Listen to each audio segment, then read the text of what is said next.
Well, good morning and welcome to the regular council meeting in town of Qualicum Beach. I want to first acknowledge that we are holding this meeting on the traditional territory of the Coast Salish people, in particular the Qualicum First Nation. On the agenda, we need to remove council and staff item number 9 2B. This is a UBCM request, but we can't proceed with that at this time. So that's taken off the agenda. Any other changes to the agenda? Then the agenda is adopted by consent. Then we have the consent agenda, and you see the 2 items on there. Any issues with those? Then the consent agenda is adopted as well. Correspondence from the Vancouver Library. I nominate Councillor Young to be our delegate and Councillor Harrison the alternate. Councillor Skipsey seconding. All in favor? Opposed, if any? Carried. Thank you. The sewer parcel tax for adoption. What is Councillor's wish? Councillor Skipsey? Councillor Vander Valk seconding. Discussion? All in favor? Opposed, if any? Carried. Thank you. And then the parcel tax, also for adoption.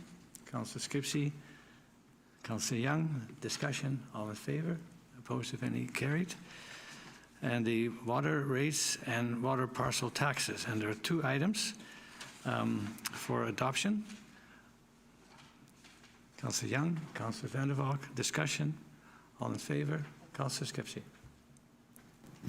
Yeah, I just had a question about whether or not we could flag this for review in, say, 3 to 5 years, just to make sure that our rates aren't increasing or are still comparable to our other municipalities.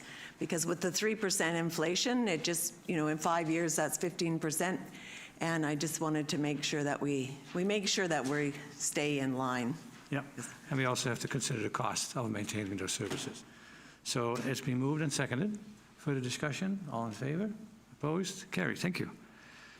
And that's for both 1 and 2 for staff recommendation. Cemetery bylaw. Councillor.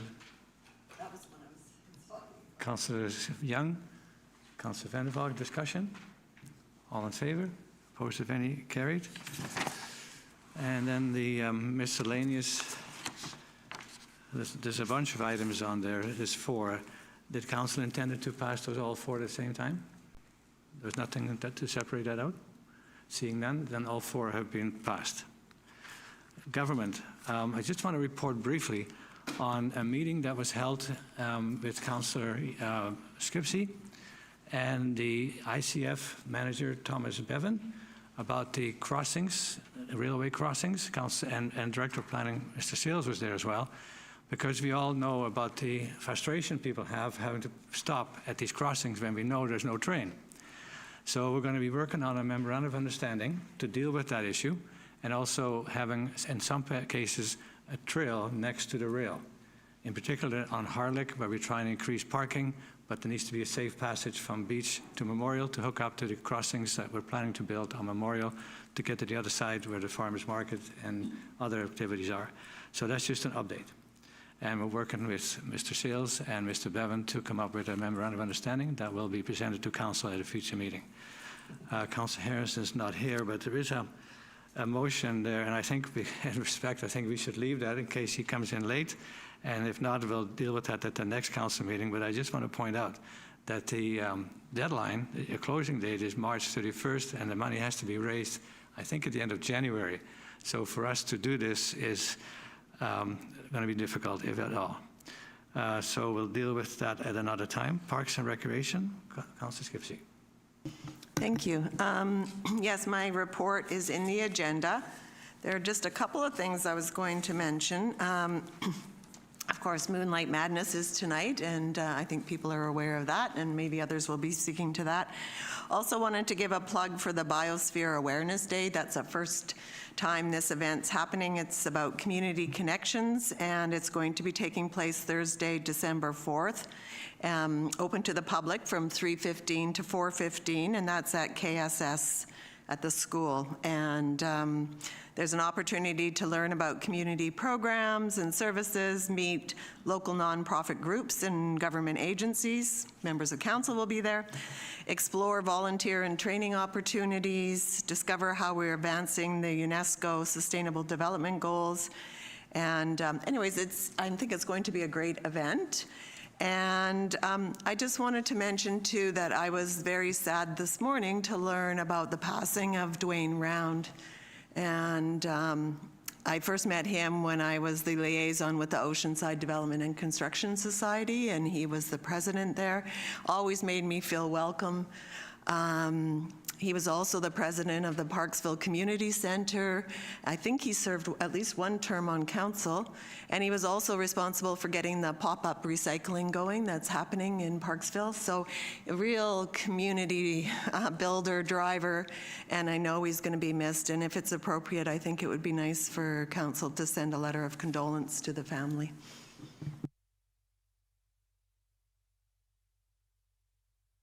Thank you. Well, my written report is in the agenda as well. And most of my meetings that I've listed here were as council liaison. I did also attend many of the community events that have been held over the last few weeks, the Candy Walk, the Field of Crosses ceremony.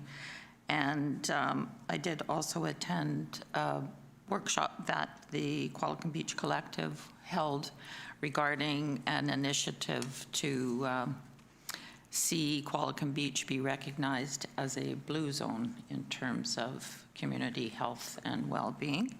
That was a very interesting workshop.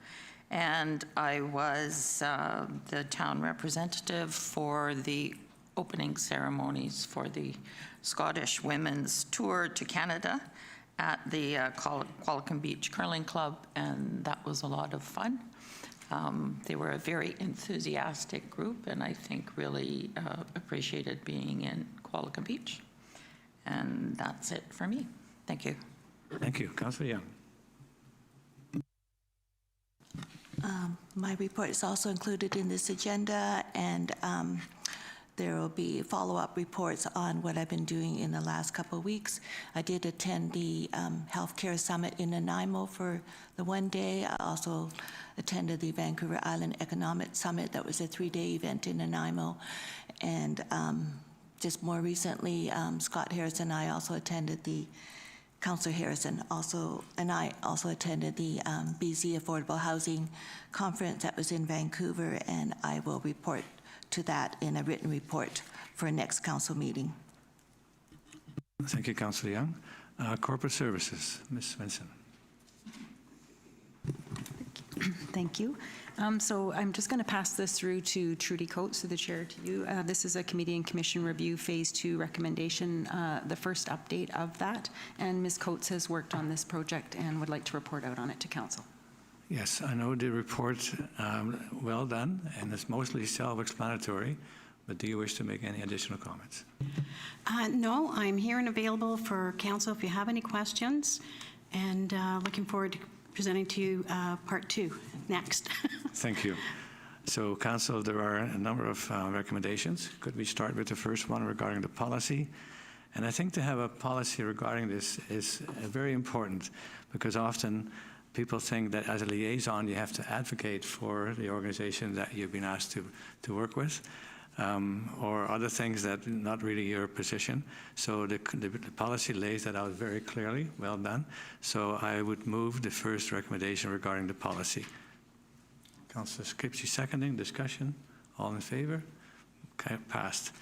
And then the next one is about this dissolvement of the Select Committee on Parks and Recreation. What is council's wish? Councillor Skipsey?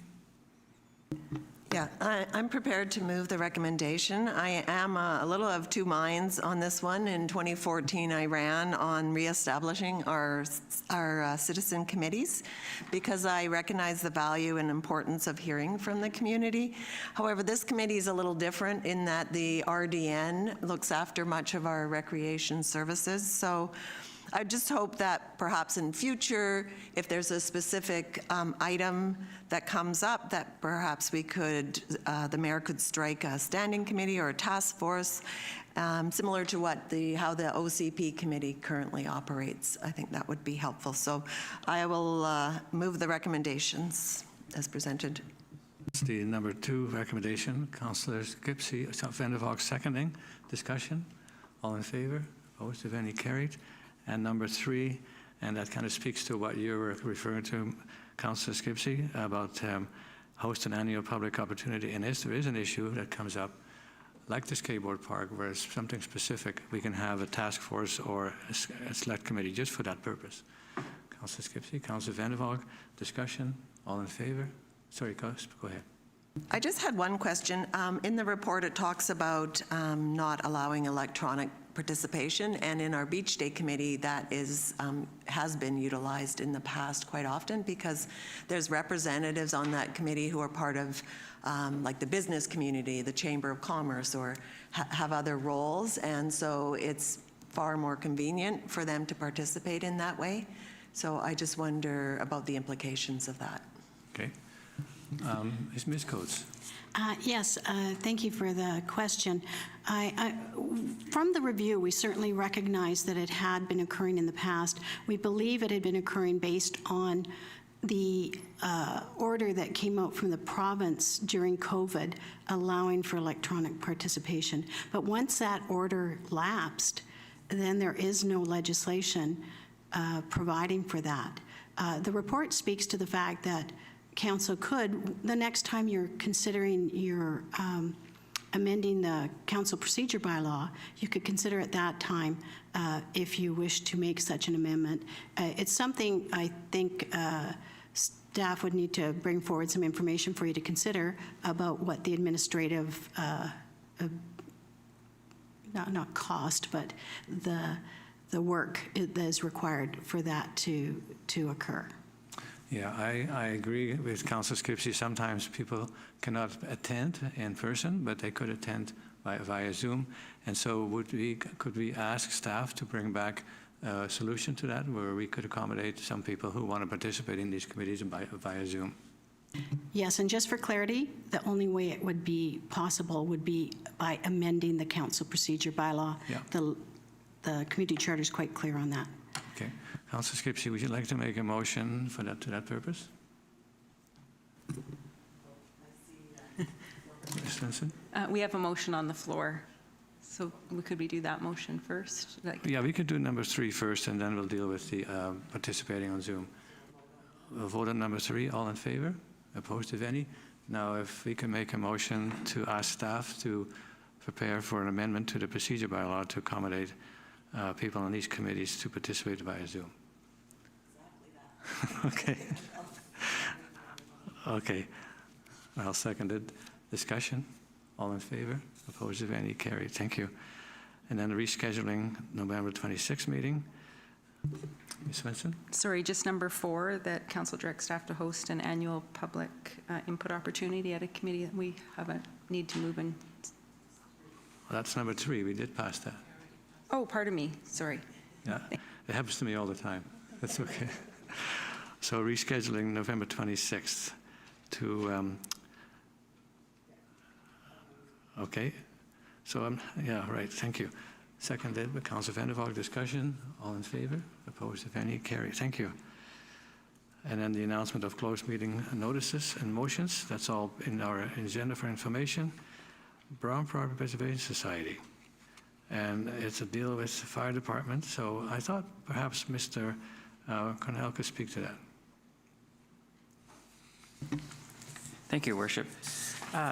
So starting in about 2017, 2018, the department started seeing fires in the trails in the community park.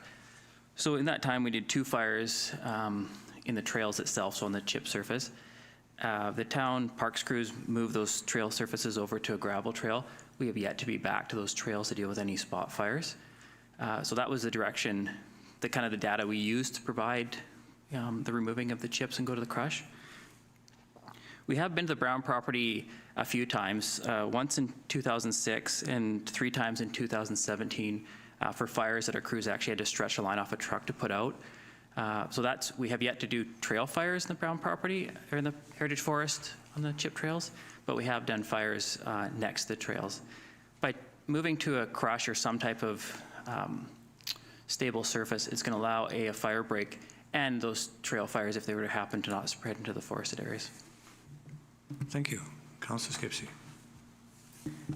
Okay, so I understand the reasoning behind it. However, putting gravel on the trail surface is contrary to the conservation covenant that's currently in place. And there was some time ago, the fire chief, the president of the Brown Property Preservation Society, myself, and I think, and staff was there as well, Ms. VIRL, sat down and looked at some of the possible amendments that we could make coming forward to make things more fire smart, I guess. But this was one of the kind of the sticking points of the amendments. And the Brown Property Preservation Society is not, as far as I'm aware, is not in favor. And so they took it upon themselves to go out to the forest and monitor the moisture content in the trail versus the forest floor. So they did that all summer, and the results have been provided to council. So the average, it was 23.9% soil moisture in the trails versus a 9.7% soil moisture on the forest floor.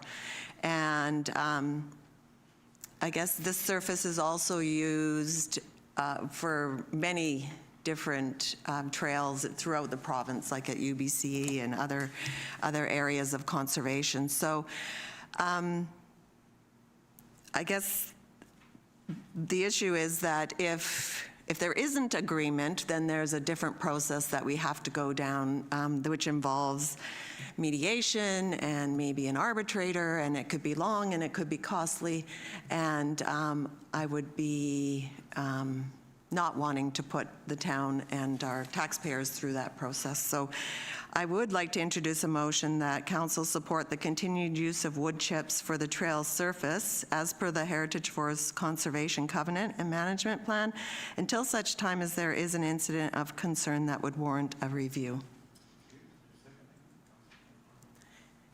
And I would just want to mention too, the fires in the Heritage Forest to date have been as a result of arson. They weren't because of the trails, people smoking on the trails. And we do put up signs in the summertime that ask people not to smoke.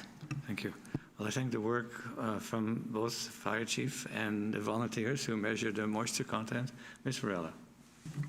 Thank you, Your Worship. So staff do respect council's decision-making with this regard as one of the signatories to that covenant. I did get the signal from staff that we do have an additional comment if you would entertain that, Your Worship. Yeah. Hi. I just want to add for clarity that there is also reference in the covenant to the town not being fettered if we feel that there is a safety issue or there's a risk. And we had initial conversations with TLC, the Land Conservancy of BC, TLC, and they recognize that in many parks, it's a different type of cover, which is the normal cover that we use in all other parks in the community. At this point, I think it might be wise to just refer the issue to staff so that we could consult with MIA or insurer to see if it has any impact. Thank you. So the motion is clear, but I think to refer to MIA would be reasonable. So let's get a request to MIA for a comment on this issue and then defer the motion to a future meeting.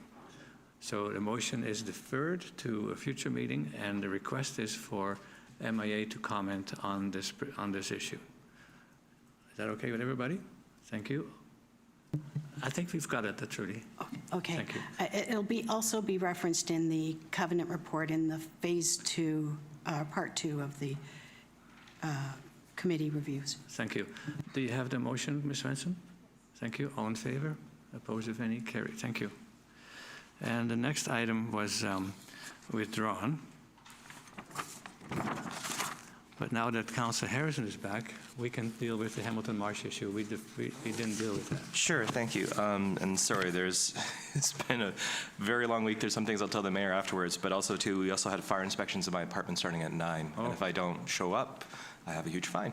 Sorry. But this is something where I have very much mixed feelings because I do recognize we're going to have a very difficult year financially for tax increases, no matter what we do. And spending more money is not exactly what I want. I don't suggest we actually move on this right now. I don't suggest we make any decision on this right now. But what I'm trying to do is just flag this. So where I'm at is at very soonest it would be second reading of our budget.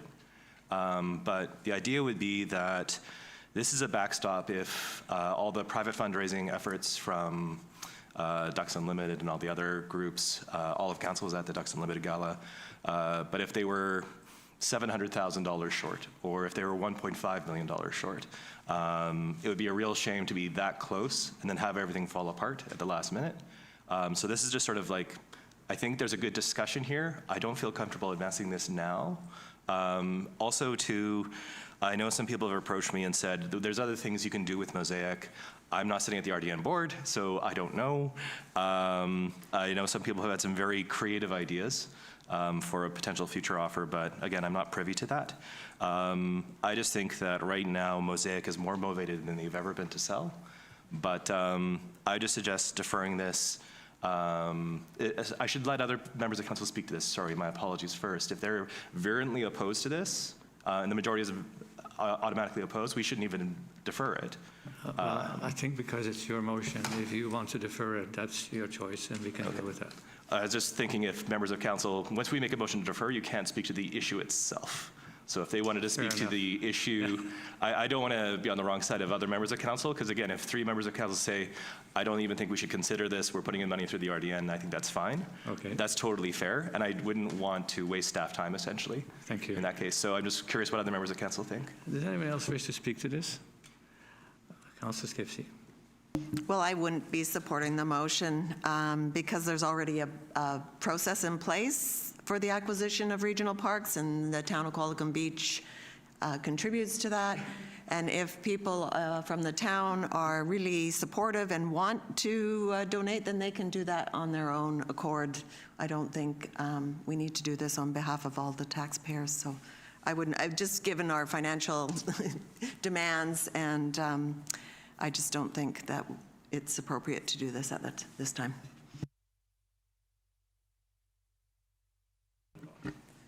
I'm of the same opinion as Councillor Skipsey. I can see Councillor Harrison's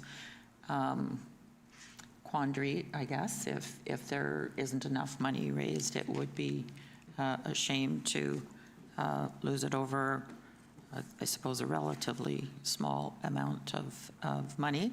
Nonetheless, the town is contributing already through the RDN, so I wouldn't like to see another tax increase based on our donation, essentially, to it. So I'm not in favor of the motion per se, but if it is deferred, then I'm willing to look at it at a later date. Thank you. Councillor Young.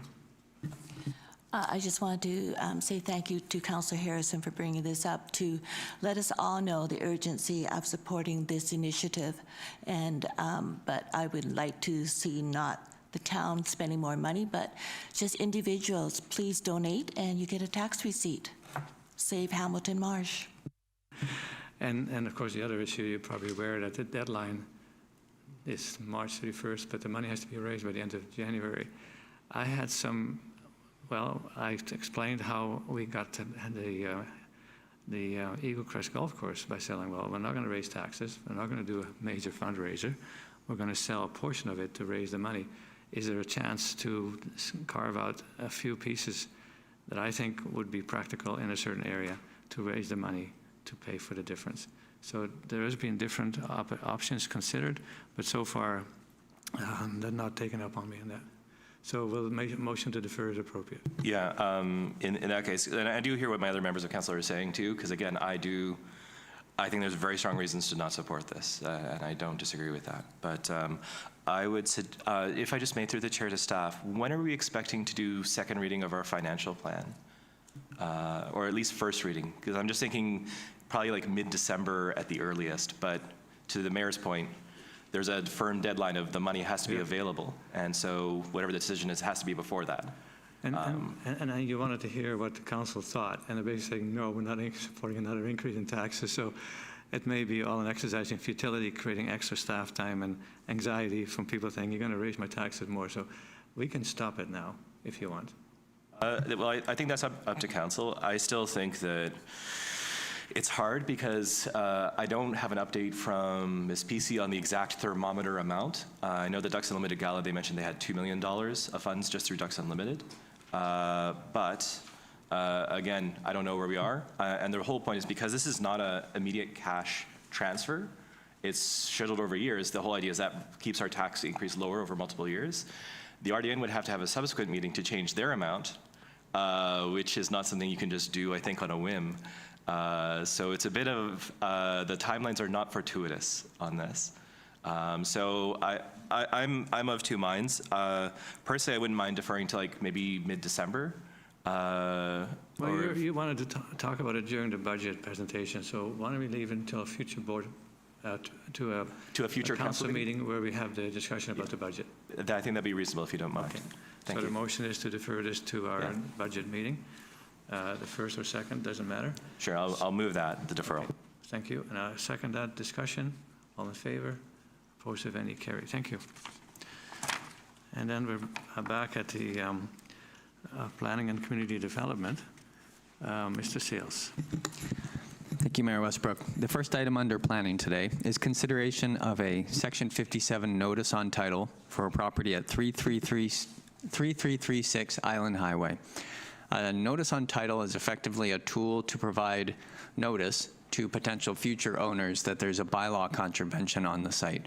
So it's something that gets placed on the notice of the title, and it can be removed once that bylaw infraction has been resolved. So just for background, the building at 3336 Island Highway was previously occupied by a restaurant at the front with one attached residence at the rear of the building.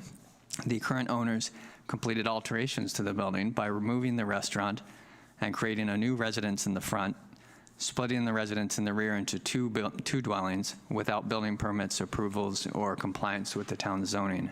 So that's the issue. And so there is a bylaw contravention. So the recommendation is to put a notice on title, and secondly, to refer the matter to the town's solicitor for comments as to how the town could advance with compliance. Compliance is the goal in this case. It's not a punitive process. It's just a matter of making sure that health and safety, including the bylaw, the building bylaw, is complied with. So with that, there are two recommendations. One is to put the notice on title, and the second to refer it to the solicitor. I would note that the process for putting a notice on title does require that the owners be notified and be given an opportunity to express their concerns. So I'll refer it back to you, but I do understand that they are in the audience. Thank you. Thank you. We'll do one at a time. How does council feel about the first one? Sorry. Ms. Svensson, I think, has a... Oh, go Sorry, ahead. Mayor Westbrook, we have to invite the applicant to speak if they wish before council considers the resolutions. You're right. Opportunity for the owner to make a presentation. Is there anyone wishing to speak to this from the owners?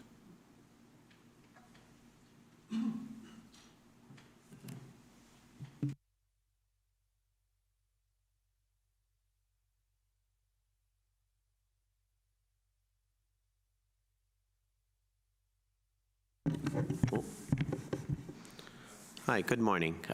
Thank you for allowing me the opportunity to speak on this issue here. It's been a difficult run with this property, that's for sure. Inadvertently, we've created an issue with the city, and thinking that creating more units there would fit the zoning that it's in, and that we would be retroactively it would have been easy to fit and conform for whatever the building permit required. This, again, inadvertently, we realized that we had set off a bunch of red flags in terms of fire code and safety. There's the fire separations between the dwellings that were primarily the issue, I believe. And since we've worked with staff at City to devise or come up with a plan that would take this and revert this building all into one residential space that would conform with the zoning. And so I just want to show council that we did submit for a building permit application, and the plan is to revert this all into one single family residence. And so I would ask council to at least see what the comments of the building application are, and to save any costs further to the town and ourselves when it comes in terms to any legal action or charges onto the title. Any questions to the delegation? Mr. Councillor Vander. Thank you.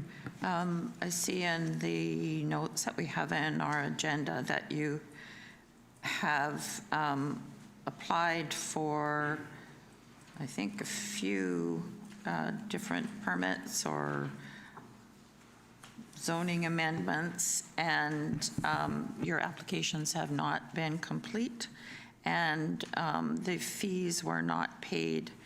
And I'm not quite sure if you can give me an update, or perhaps Mr. Sales could give us an update on that procedure, and if in fact this is going ahead in terms of bylaws and changing it to a single family. I'm assuming it would be a single family property. So if you could just give me an update on that, I would appreciate it. Mr. Seals.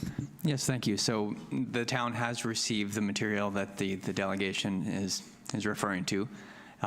My understanding is that the application is not a complete application, and so the process I'd recommend at this point is that it very well might be that there is a process to resolve this through a building permit application. However, given that it's not complete, given that it was recently received, and also given that there is a process to remove this notice on title once it's resolved, the recommendation would be to proceed rather than holding it up for an incomplete application. Thank you.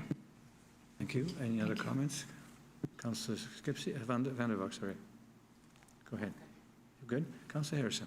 Just through the chair to staff, if I may, what's the appropriate cost to pursue this process of putting notice on title? I'm just thinking if there is a significant cost for legal fees, which I doubt, but if there was, it would just be good to know that if it might be resolved in the very near future. Yes, thank you. So the process for putting a notice on title is very straightforward. We have staff that directly access the land title system, and so it's an electronic process. It doesn't involve any legal work. And I should note that there is a fee associated with the removal of a notice on title. I don't have the exact figure. Last time I checked, I think it was $300. So there is a fee after this has been resolved to have the notice on title removed, but the process for application of the notice on title is very simple. Any further questions to the delegation? You may take a seat. So there is a recommendation, and we haven't moved or seconded that, have we? No. So does council want to proceed with the first one? Councillor Harrison, Councillor Vander. Discussion?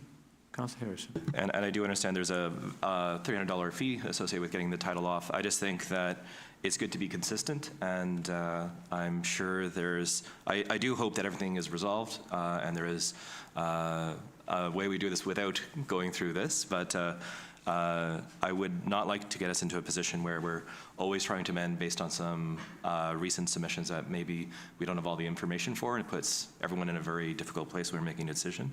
But again, I do encourage them to go through the process because I'd love to see that property being utilized again. Thank you. Further discussion? All in favor? Opposed, if any? Carried. And then number 2, to refer this to the solicitor. Councillor Skipsey, Councillor Young, all in favor? Opposed, if any? Carried. Thank you. I have a discussion on number 2. We just voted on that? I'm sorry? We just voted on referring it to our legal counsel. Could I have a discussion on that? If we just have the motion moved? After we vote, we don't. Thank you. Zoning amendment, bylaw 510 Chester Road. Mr. Sales. Thank you, Mayor Westbrook. I do have a few slides. While the slides are being pulled up, I'll briefly introduce the matter. So this is an application for a zoning amendment that would see the subdivision of a property at 510 Chester Road in Qualicum Woods. As noted, this is on Chester Road, and the proposal is to essentially construct a subdivision around what is currently an existing dwelling on the property. So the current proposal would see a total of 9 lots, which would be 8 new residential dwelling lots and 1 existing. So since the last time that council considered this, the applicant has come forward noting that previously council considered whether or not this should be a strata, a bare land strata, or a fee simple subdivision, and council did indicate that it should be a bare land strata. However, it was noted that this property here with the existing house already has access directly from Chester Road and already has all the municipal utilities directly from Chester Road. So they don't anticipate that it would use any of the amenities or assets of the strata, and therefore request that this be excluded from the bare land strata. So this is a prospective rendering of some of the form and character work that's been submitted as part of the application. I'd also note before moving to the recommendations that there was a public information meeting earlier this week where the applicant discussed the application directly with residents in the area and other people that were interested in the process. So there were a number of comments and concerns expressed at that meeting, my understanding, and they're currently working through what could potentially be, some responses to that. So given that was only 2 days ago, or 3 days ago, there isn't necessarily a firm direction on what that will look like. I would note that my understanding is that the potential changes that they would consider in response to the neighborhood feedback would be changes to the site plan and to the design, and not necessarily to the zoning. So, recognizing that, I think as council discusses this today, we can clarify which comments, questions, concerns are related to the way the subdivision is actually constructed and which ones would require a change to the zoning. And if a change to the zoning is not necessarily required, then we can make changes prior to the next consideration. So, having said that, there are 3 recommendations before council today. The first is that the zoning amendment bylaw be read a second time as amended. The second 2 recommendations relate to that bare land strata consideration that I discussed earlier. The recommendation is that the previous motion of council directing that it be a bare land strata subdivision, that motion be rescinded, and secondly, that a revised version of that be advanced, recognizing that it will be a bare land strata, excluding Lot 1, which is the existing home identified on the site plan. If there are any questions, I'd be pleased to take them. Thank you. Thank you. Questions? Councillor Skipsey? Thank you. I do have a number of concerns about this rezoning, and I'm kind of hesitant to give the second reading at this time, but some of my concerns are related to the setback from Chester Road for the Lot 9 in order to maintain the streetscape. It has come to my attention that it would maybe be better to have it, have the 8-meter setback as is required and is the standard in the rest of the neighborhood. I also have concern about the interior side setbacks of only 1 meter. I thought I heard it was 1.5 meter, but I see in the actual proposed zoning, it's 1 meter, and I think it should be 1.5. And then I think a number of my other concerns may not be related to the rezoning exactly, but I don't know if you want, I'll let other people speak, and then I can perhaps put forward a motion. Sure. Councillor Skipsey gave me a heads up on some of the issues that she would like addressed, but that doesn't mean we couldn't move with for second reading, and prior to third reading, which is not until January, I think, we could address some of the concerns through staff with the applicant. So as it stands, I support the staff recommendations, providing that there will be an opportunity for Councillor Skipsey to make an additional motion before third reading. So further discussion. Councillor Harrison. Yeah, so just a couple things. One is, forgive me, Mr. Sales, if I missed this the last meeting, but I'm just looking at how the 1 dwelling per unit is being upheld by Section 219 covenant. And I know this is a strata, which is different than if it was just a freehold title. But I'm aware that the province has been historically challenging the covenants on single-family lots where it says restricted to 1 unit per lot because of the overarching provincial legislation, which requires for a normal lot 4 units per lot. So I'm just wondering, is the covenant actually going to be able to be upheld? Thank you. Through the chair to Councillor Harrison. It's a very good question, and it's one that is live in the planning world right now. So far, the province has given no indication that they're going to take away the power for municipalities to enforce or use restrictive covenants to either guide form and character or density. So in the absence of any kind of clear information, I think we can assume that we can continue to use the tools that we have.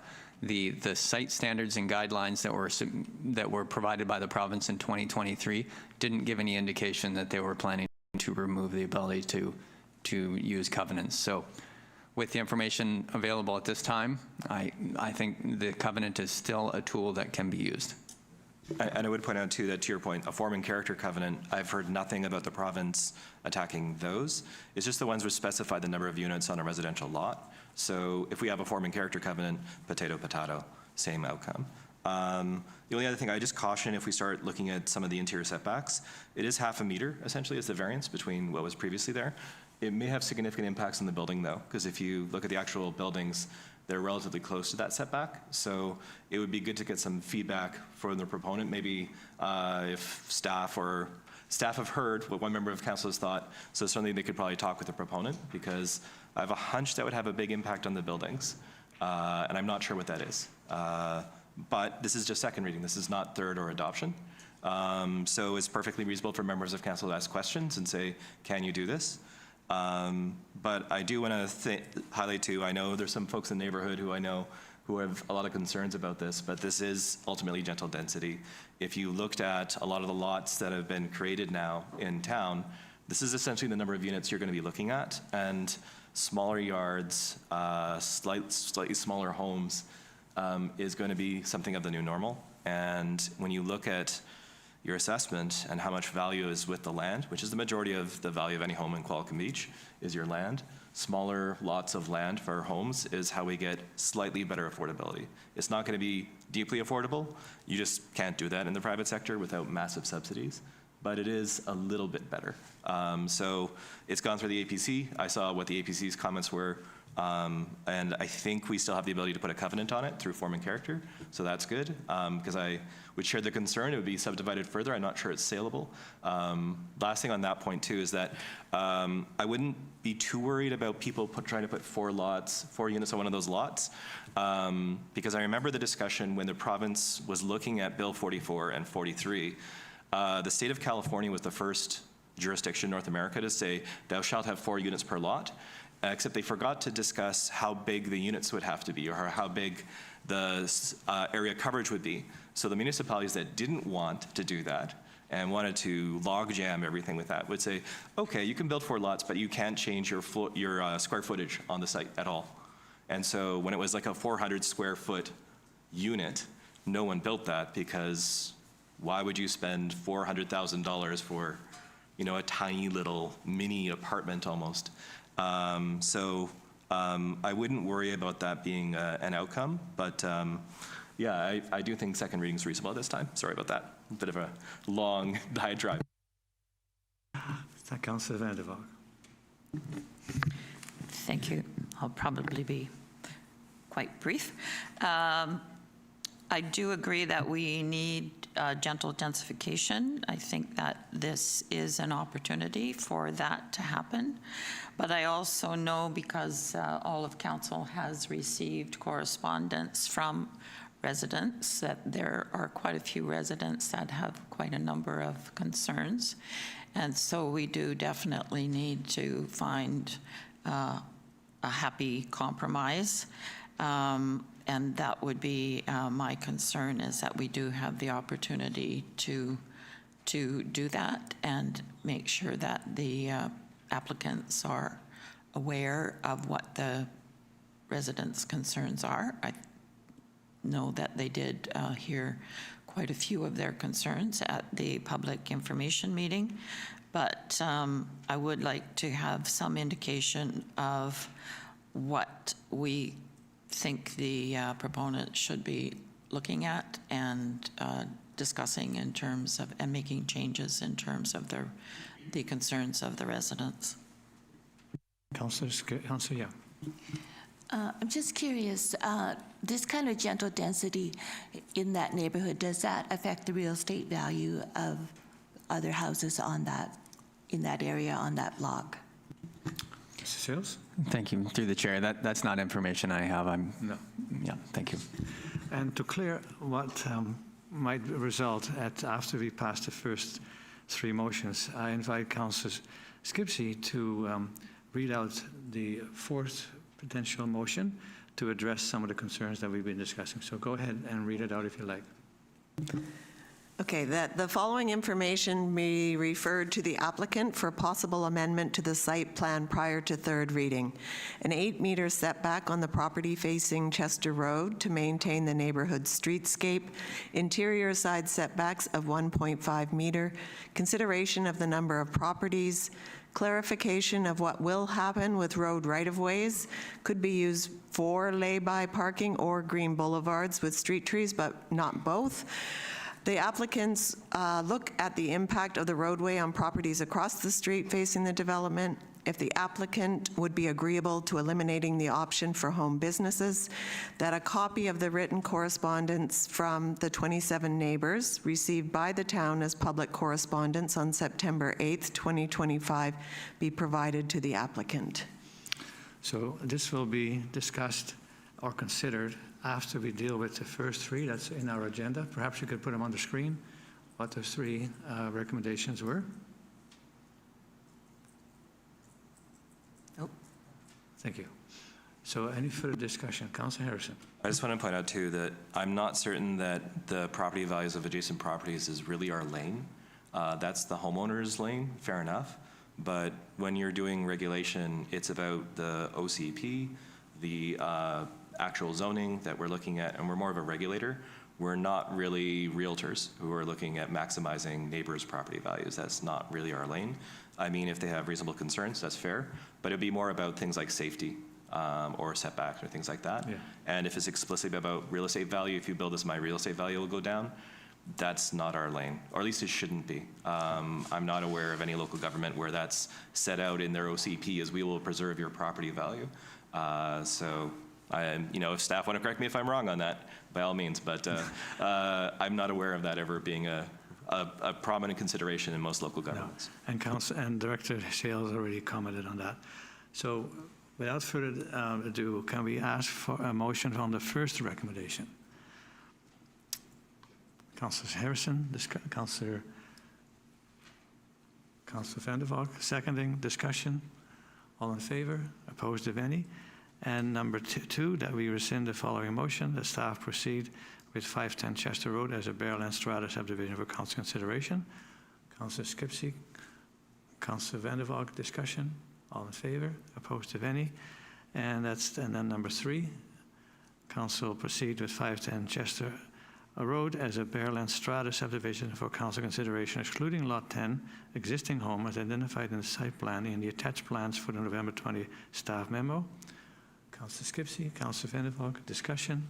Councillor Harrison. There's one question just on zoning on all these properties. I forgot to ask Mr. Sales. My sincere apologies. Just through the chair to Mr. Sales, I know it says R1, the existing front setback is 8.0, and that's standard. Was that impacted by the provincial policy manual? Mr. Sales. Through the chair to Councillor Harrison. Yes, that's correct. So the front yard minimum setback has decreased to 6 meters in the R1 zone. So these are details we'll discuss with the applicant and come back with more information at the next meeting. Thank you. Okay, thank you. So that's the third one. And further discussion? All in favor? Opposed, if any? Carried. Now, Councillor Skipsey. I would move my recommendation that I read out previously. Would you read it again, please? Sure. That the following information be referred to the applicant for possible amendment to the site plan prior to third reading. An 8-meter setback on the property facing Chester Road to maintain the neighborhood streetscape. Interior side setbacks of 1.5 meters. Consideration of the number of properties. Clarification of what will happen with road right-of-ways. Could be used for lay-by parking or green boulevards with street trees, but not both. That the applicants look at the impact of the roadway on properties across the street facing the development. If the applicant would be agreeable to eliminating the option for home businesses, and that a copy of the written correspondence from the 27 neighbors received by the town as public correspondence on September 8th, 2025 be provided to the applicant. Thank you. I so move. Is there a second? Councillor Vander. Discussion. Councillor Harrison. The applicant cannot determine what the homeowners will do with their property when they own it. So I just think for that one, the home-based business, I'm not aware of us having a broad, thou shalt not do any business from your home in any other part of town. And it's kind of unprecedented. So if there's a specific type of business that neighbors are concerned with, which I assuming would be Airbnb, there's a good conversation there because that's limited to short-term rentals. But to say you can't, I saw someone basically doing some knitting in their front row and saying, you can't sell your knitting that you sell at the farmer's market. You can't knit at home because it's prohibited. I think that would be a little bit onerous. So maybe that one's just a bridge too far. Also, again, the applicant is the developer, not the homeowner. How can they enforce that? Do you want the developer knocking on doors? Are you doing any sewing, sir? So I just think that one's a bridge too far. I think some of the other ones are perfectly reasonable and a good conversation. The only other thing I'd suggest is we might want to amend that to comment to see what the developer has to say, and also then we get reasons for every single one, as opposed to we get a document with half of them approved and half of them not. Because for the ones that he doesn't, he or she, sorry, they don't do, it'd be good to understand why they didn't do it. Not just, here's you got half of what you wanted, this is the compromise, but maybe this is why we did it. These sorts of amendments are actually really easy to do. Let us know in the future if you want to do something similar. So that's just why I'm suggesting, instead of consider it like I forget the exact wording, forgive me, Councillor Skipsey, but is something like to consider for amendment or something like that, I think? To the applicant for possible amendment to the site plan. Okay, and I think staff also though sort of understand the context of this, but I just think if we're going to be putting these recommendations forward, aside from the home-based business one, which I just think is kind of impossible to really do, the other ones I think are all great to discuss, but I just want to make sure we get comments from the applicant on those, because sometimes when an applicant doesn't do something, there might be a very solid reason behind that. And I'm thinking things like the 1.5 meter setback would probably be one where you'd say, okay, well, I have to have this much room for my hallways to the washroom. I have to have this level of, to meet code, I have to do all these different things, and here's why it doesn't work. Yeah, just suggest maybe amendment that we remove the one on home-based business. Thank you. Mr. Sales, how do you envision proceeding with this particular direction? Thank you. So the next step would be to contact the applicant, relay the concerns that were expressed, and ask them to prepare any possible amendments and a response for council to consider at the next meeting. So what I would anticipate is you would have some correspondence addressing each of the items that council has raised. And if the issue of home business is not applicable, then we'll hear that. Councillor Skipsey. Yeah, the reason I included the home business one is because in the OCP, there, number 7 is the town where possible and appropriate shall provide opportunities for sensitively integrated and compatible home-based businesses within the town zoning regulations, and shall explore ways to encourage more home-based businesses as part of a healthy local economy. My concern here is that there'll be limited parking and access because of the size and of all of the dwellings. And also there was concerns about the amount of traffic this development is going to create. So I think that by asking them if this is something that they're willing to consider is totally reasonable. Yeah, I think sometimes people hear about business and they think there's going to be a rush of traffic, but often these types of businesses are professional services, like a hairdresser or a lawyer can work out of his home. So I don't see this as a massive influx of vehicles because there is a business. So I'm not concerned about that, but we can present this whole thing as it is and have our staff communicate that to the applicant. Anyone else? Okay, Councillor Harrison. Well, I just want to point out that I live in one of 2 essentially 20-unit apartment buildings. The same street also has a feeder for a large patio home development. In a given month, I'll see a car in the opposite direction down the street as I go to Arbutus roughly 5 or 6 times a month. So I do understand it's 9 homes, but it's, you know, forgive me, I've lived in some cities which have real traffic issues. Seoul, Korea, lots of traffic. I don't think 9 units are going to create a massive shift in traffic. Even going along, our OCP designates First as a major collector. Even going along First when I'm coming from Arbutus to Town Hall on Primrose, the number of vehicles who pass by in the opposite direction, again, I can use the fingers on one hand on any given day. It's not that busy, even on our busiest streets. Memorial is an exception, of course. But yeah, I think if folks are really worried about traffic at that site, it would really only be the generic, you know, turning radius and having sight lines when cars are coming out of that area.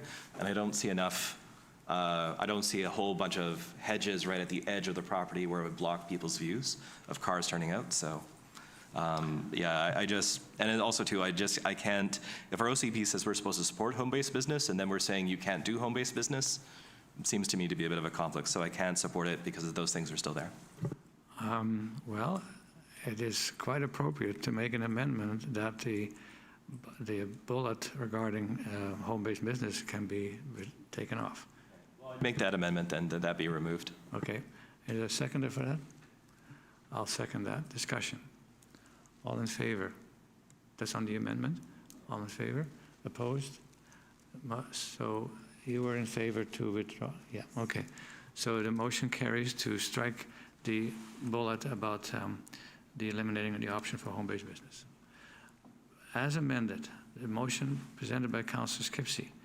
Any further discussion? Councillor Harrison. Well, as long as we're abundantly clear to the proponent, these are not requirements. These are just, we're looking for comments and can you do this? Yeah. And I think staff have that feedback. I just want to be abundantly clear on the record. These are not thou shalt, it's just, can you consider this? Yeah. No, this is about passing on the concerns from the neighborhood and see which ones can be addressed in a logical way. So further discussion. All in favor? Opposed, if any? Carried. Thank you. Then that UBCM emergency application. Mr. Cornell, would you want to speak to that? Councillor, Mr. Sales. Yes, thank you. So the next item under planning is a recommendation that the town support a grant application that's being led by the City of Parksville to the UBCM Community Emergency Preparedness Fund. The town of Qualicum Beach and the City of Parksville collaborate through Emergency Management Oceanside. Some grant applications are led by the town, some are led by the city, and this is one that would be led by the city, so the recommendation is to provide a motion supporting that joint application. Thank you. Thank you. Councillor Harrison. Moving the staff recommendation. Thank you. Councillor Skipsey seconding. Discussion. All in favor? Opposed, if any? Carried. And before we go into the OCP, I would like a recess. Could I have a 10-minute recess, Councillor Skipsey? All in favor? Thank you.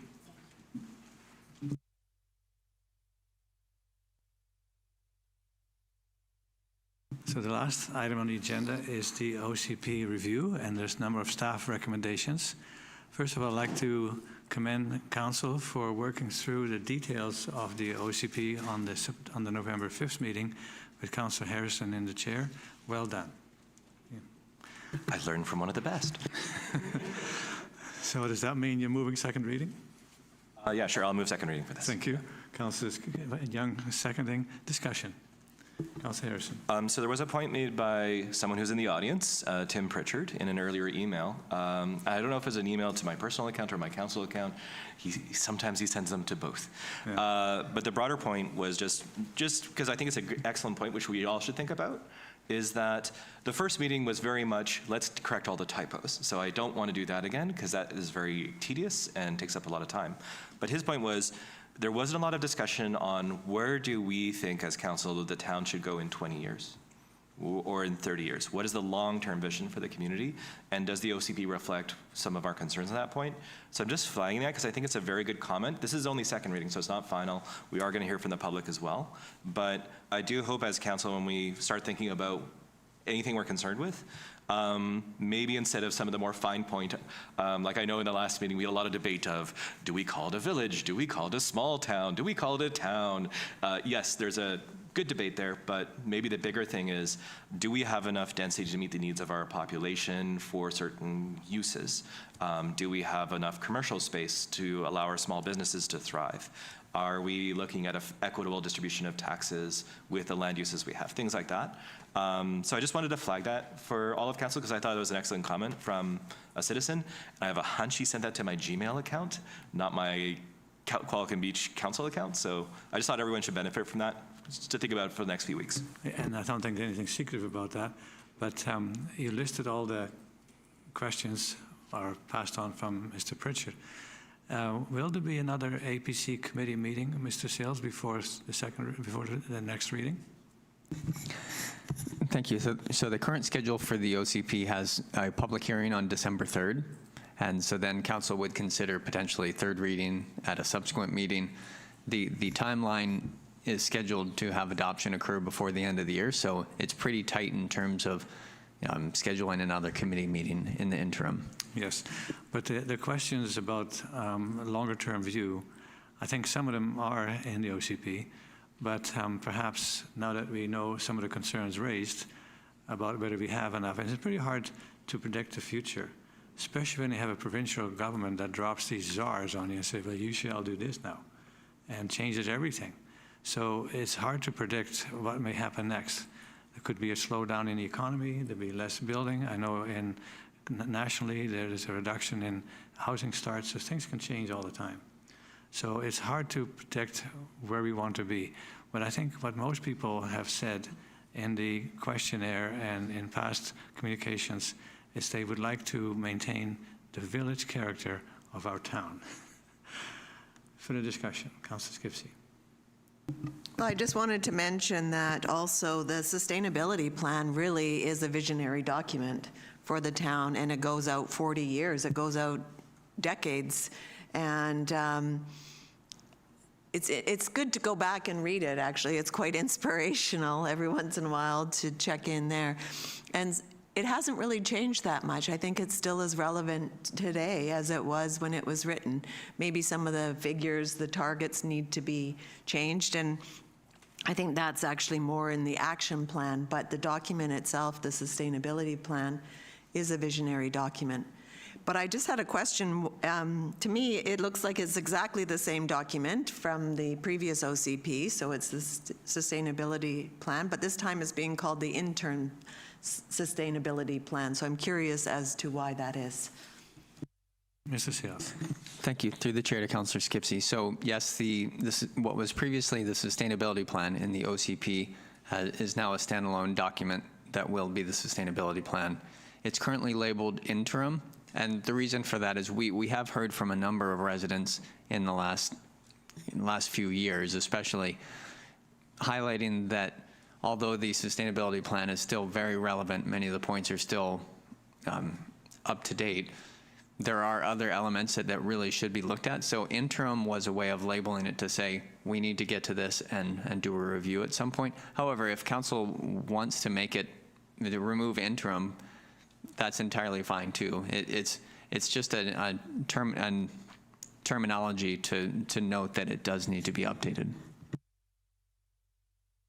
So Vander Valk, and I'll come back to Councillor Harrison. Okay, thank you. Well, I believe that all of council did receive the same communication from Mr. Pritchard. Okay. So we are all aware of that. Thank you very much. When I received that, I thought that the questions that Mr. Pritchard had raised were in fact included in the OCP, perhaps a bit more general than he perhaps would have liked to have seen, but the community vision, the goals, OCP goals and general policies, I think cover what the town sees, what the residents in the town would like to see happen, and that is through all of the engagement that was done with the quality of life survey and all of the workshops where the public was giving their input. So I think that it's, to my mind, it's quite clear where the town wants to, where the residents of the town would like to see us, perhaps not in a lot of detail. And yes, it was a bit of a painstaking process the last time. Unfortunately, I do have still some painstakingly detailed questions, so I would like some clarification on some of the points. So if I could, I'd like to go starting with page 186. 3.0.13, there is a reference to the town shall consider rezoning applications for a major tourist facility combining residential use with a destination resort hotel within the village neighborhood area, and I'm just wondering where this came from. Yes, thank you. Through the chair to Councillor Skipsey. This is a policy that has been in place for, my apologies, I'm Councillor Vander Valk. This is a policy that has been in place dating back to at least 2006. I don't know where it originally came from. However, because we were focused on housing in this OCP review, because that speaks mostly to tourism, and so that wasn't one of the policies that we looked at changing.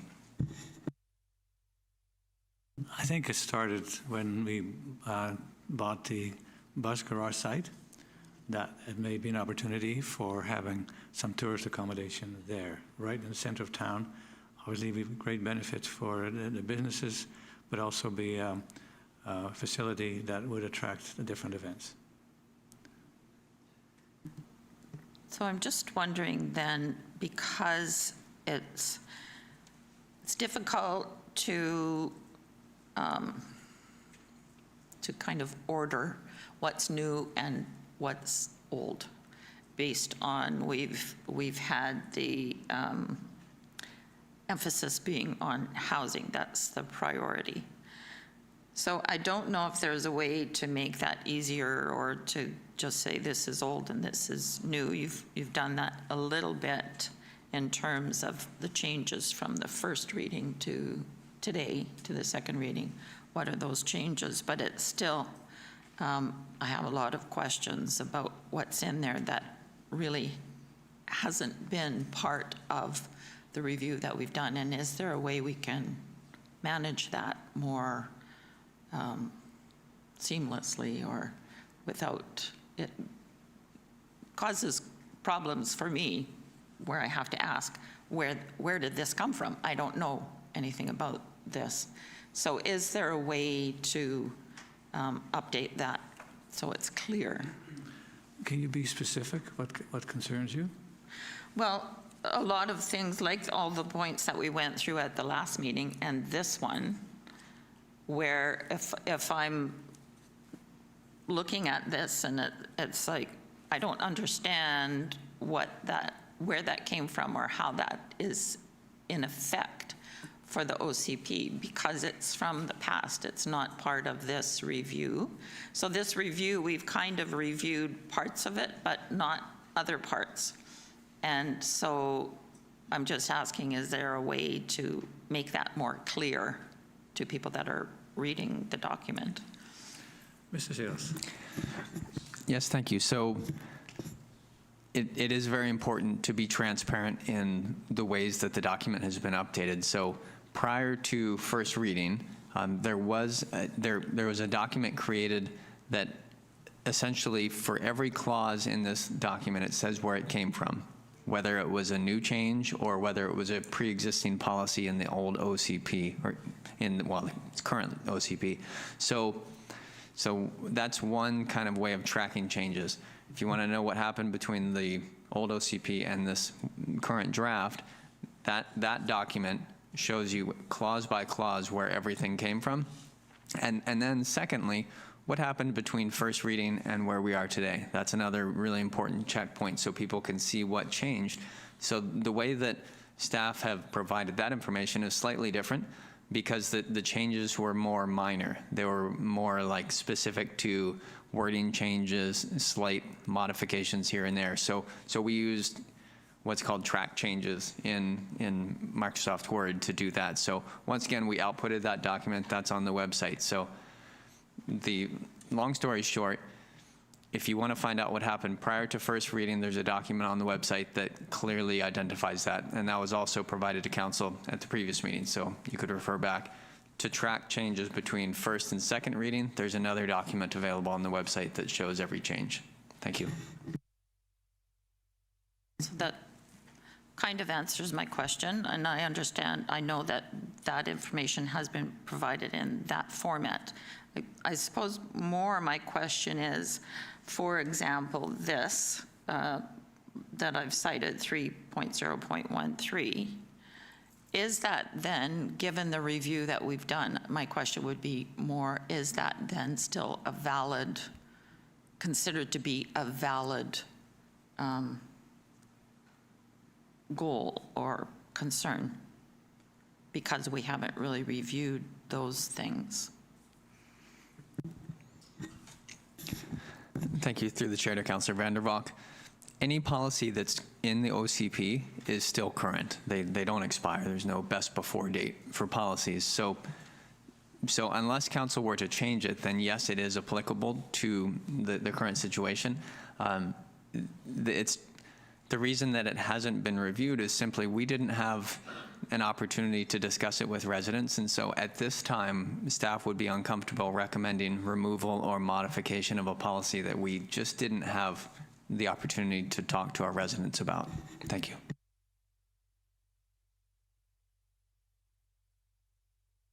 We have other questions, but I'll take a break. Councillor Young, any comments, questions? Councillor Harrison. So I do recognize some changes from the previous version. So I don't have to have an endless debate about where we rank the 10 different priorities, because staff did helpfully put in the note. Please note this is not a priority ranking. So I'm glad, because that would have been a really tedious conversation. There's just a couple things. Some of them would be more high level. I think the slippage in back and forth between small town and village, I don't think that's something really worth getting too upset about either way. I think folks know that what we are, basically, we are what we are, we know what we are, is sort of like the infamous line, oh, I'm sorry, I think this is a judge saying, what is it? I think it was a judge defining pornography, where they say, I don't know what it is, but I know it when I see it. So maybe not the most apt comparison for Qualicum Beach, but the old line of, you know, the town's character. Everyone I talk to at, UBCM knows what Qualicum Beach is, knows Qualicum Beach from what they see when they, that quote could come back to haunt you. Yeah, I'm sorry. I didn't phrase that well. Rough week. But there is some things, though, where I actually wanted to see some stronger language on accessibility, just for 2 areas. One would be the village neighborhood area and the waterfront. So the reason I'm doing that, the waterfront is all public land, and it's a public walkway and then a public beach. And I know we've tried in the past to enhance accessibility, and we ran into some problems because we have a unique foreshore with the wave action. But it's just more as a policy that we're going to try to enhance it in those areas. Not so much that we're going to have it perfect for everyone, because I know there's only so much money, there's only so much time. And then the village neighborhood too would be that we're focusing on the village neighborhood commercial area, so the sort of the rectangular box in Qualicum Beach, to have the higher level of accessibility. And then for some of the village neighborhood areas, for public amenities in the village neighborhood, so this would be more like the community park, have some accessibility. So one of the things I remember the accessibility committee we talked about is if you're in a wheelchair, how do you do forest bathing, right? For most of us, it's easy. You have long trails you can walk down. It's not feasible to pave all those trails because you'd have to take out a ton of trees, spend a ton of money. The upkeep would be ludicrous, but maybe a small area around the skate park where you have a little bit of paving so someone can get a little bit of that same experience. So there would be two policies I suggest. I don't know if we're at the stage yet where we start suggesting things. And then a couple of big picture questions, but to Councillor Vander Valk's point, we do want to share turns a little, so I don't know where I should go next, if I should just see things for the next person or suggest it to. I would suggest for any member of council, if you have an idea that you would like the council to consider, is to just make it as a motion. Okay, so Or a notice of motion. I can forward this to staff. One would be page 225. This is our waterfront section. And there's an alphabetical list of sort of general policies. And I'm sorry, I've been searching through other things on the OCP at the same time, so I don't have it on my screen just yet. Trying to get there. But it would be new policy letter H on that list of it is proposed that. And it would just say, where possible, comma, accessibility will be enhanced to allow access to public lands for citizens of all levels of mobility. And that'd just be one suggestion as a new sort of, I forget how they phrase that. And you make that as a motion? If I could, Okay. please. Ms. Svensson, did you get the wording? Danielle was typing. Did you get that, Danielle? No. Okay, I can send it as an email, so if you want, and just, my Just read apologies. it out again, and I think we'll get it. Do you want me to just repeat it again Yes, then? please. Okay, certainly. So just where possible, accessibility will be enhanced to allow access to public lands for citizens of all levels of mobility. If we add where possible? Yeah, sure, yes. Thank you, because I can think of a couple of trails like. Oh, no, that was the first words, where Yeah. possible, comma. Okay, good. You're quite correct. Thank you. Did we get that, Ms. Svensson? Okay, so that's the motion, and it's seconded. Councillor Skipsey seconding. Discussion? Councillor Harrison? Just to clarify, this doesn't create a positive onus. It's just, in the long run, we're trying to do better. Yeah. Further discussion? All in favor? Opposed, if any? Carried. Thank you, Councillor Harrison. And then the second one, just for the village neighborhood, this is a bit longer, so I'm going to speak very slowly. Okay. This is page 134 for the village neighborhood section. And, oh, sure, yeah, I'll wait. You're right. I should probably, yeah.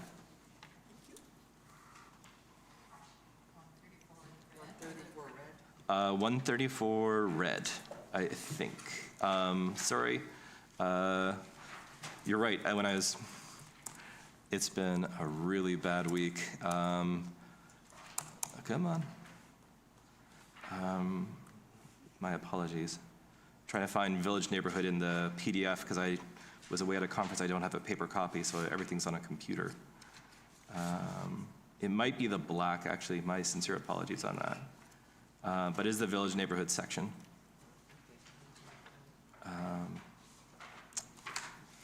Come on.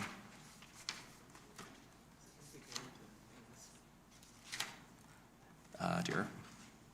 Must be red. Yeah, I think it's red, yeah. Complete compact community. Where was it? 22. Yeah, so this is where we're going through all the policies for the village neighborhood. And there's 2.1.2, the last one's 2.1.2.7.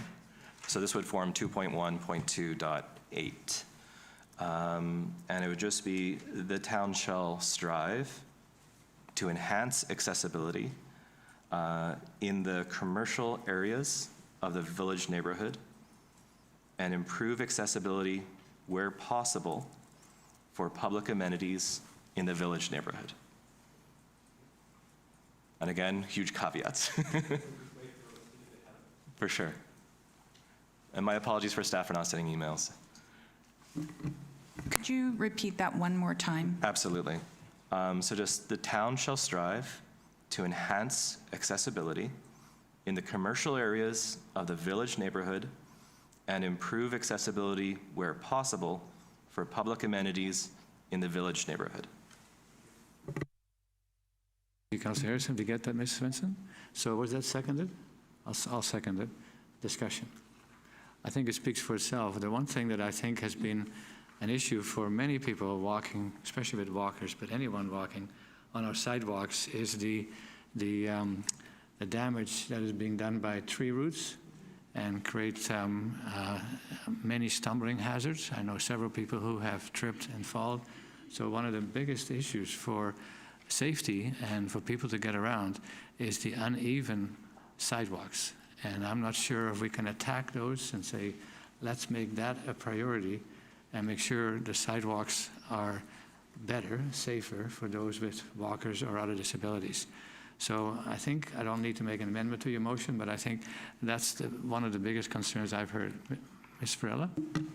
Thank you, Worship. So just so Council and the public are aware that we do have a policy for inspection and maintenance, and if Council wishes to review that policy, we could bring that forward in 2027. But right now, we do follow the policy guidance that we have in place. Thank you.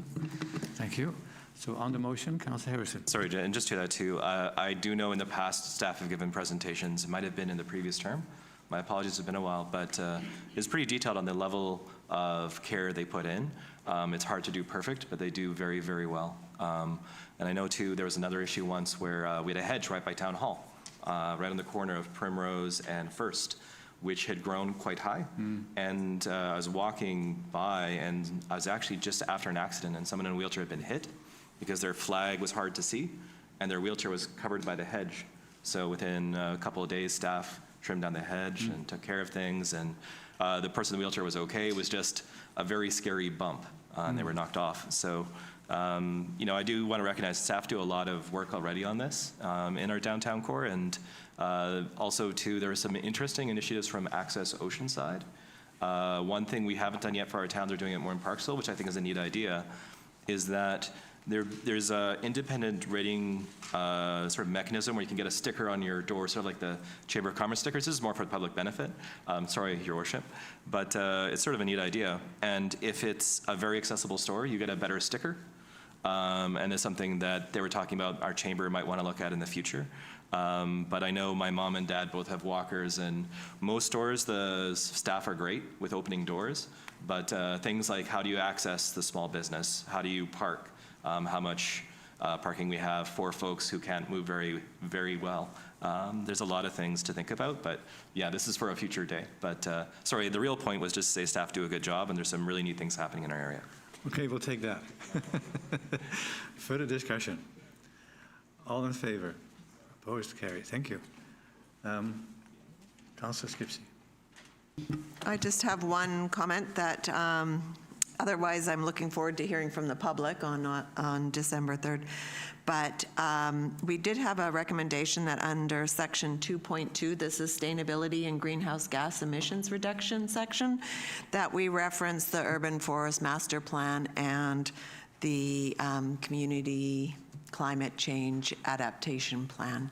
And so I would like to move that as a recommendation. You may want to have to repeat for staff to record that. So I would move under section 2.2 that there be a reference to our urban forest master plan and our community climate change adaptation plan. Thank you. And that's seconded. Ms. Svensson, did you get all that? Mr. Seals. Thank you. I did just want to note that the Community Climate Change Adaptation Plan was added in a different section. So it's listed in the front, which is the overall index of important plans to the town. So it's listed under the topic-specific policy plans. If council wants to have it in both places, that's entirely fine. I just want to make sure council understands that it was inserted after the council recommendation last time. Thank you. Okay. So further discussion? All in favor? Opposed, if any? Carried. Thank you. Councillor Vander Valk. Councillor Vander Valk. Thank you. I just had a question for clarification, for example, with the page 389, where we're looking at all the development permit application areas, and 389 in the red.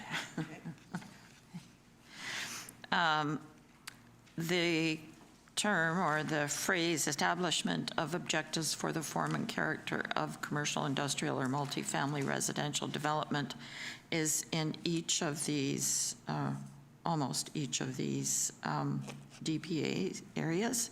So could you just elaborate exactly what you're saying there, please? Yes, thank you. Through the chair to Councillor Vander Valk. So in order to establish a development permit area, municipalities have to choose one of a number of categories. So you can't establish it for no reason. You have to establish it for kind of a multiple choice selection. And so the category that's relevant to each of these, they're repeated over and over again. But that's directly from the Local Government Act saying the reason we're having this development permit area is because we've chosen D or E or F. So we're just trying to establish that clear linkage between the two. Thank you.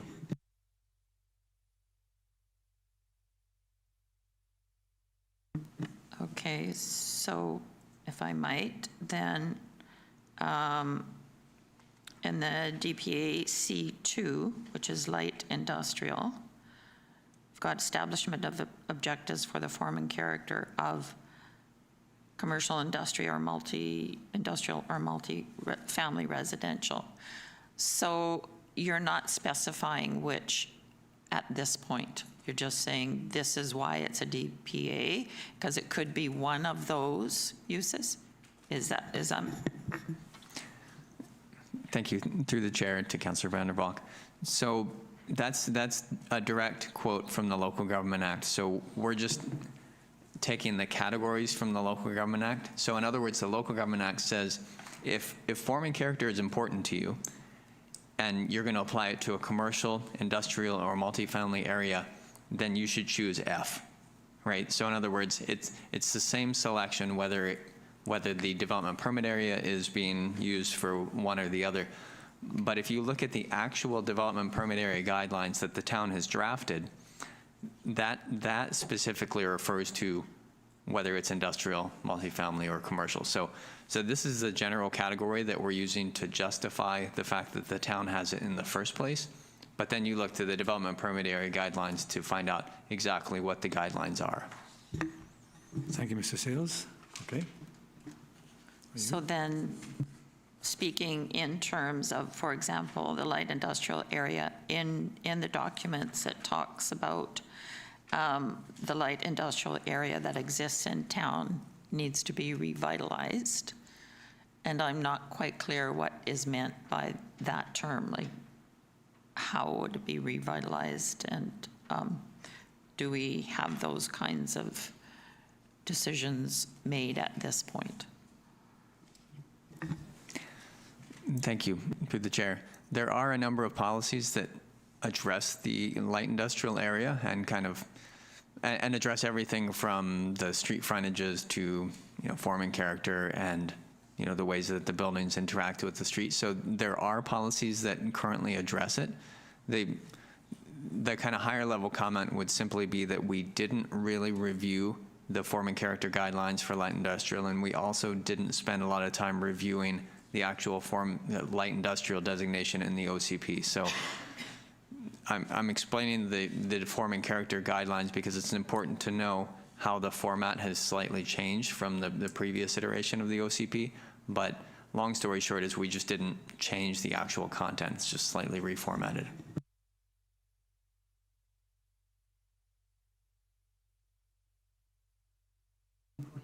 We'll go around. Anybody else? Councillor Young. I do have an email from one of our local residents that has made some very valid points, but I think it's pretty long. I'm hoping that maybe if I could just have Luke address it at the next meeting, if Okay, that's just forward possible. it to Mr. Sales.